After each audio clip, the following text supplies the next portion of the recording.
Welcome to Kenton's videos. Enjoy the video. In this video, I will explain how to connect Trust Wallet to Treasure NFT.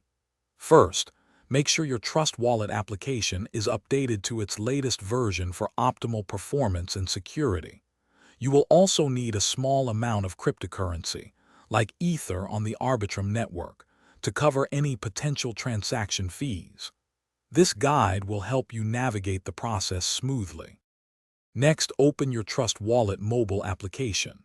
At the bottom of the screen, you will find a tab labeled Browser or D-Apps. Tap on it.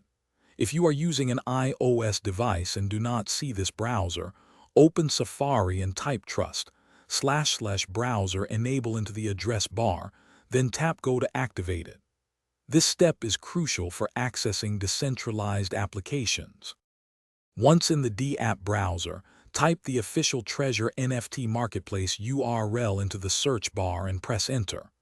After the marketplace loads, look for a Connect Wallet button, usually found in the top right corner.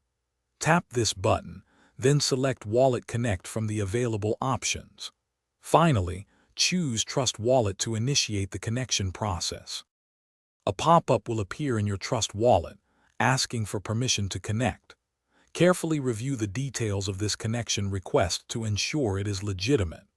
Once satisfied, tap Connect to approve and securely link your wallet. It is also important to confirm that the network is set to Arbitrum, as Treasure NFT primarily operates on this blockchain, ensuring seamless interaction. Thanks for watching. Consider subscribing if we helped you.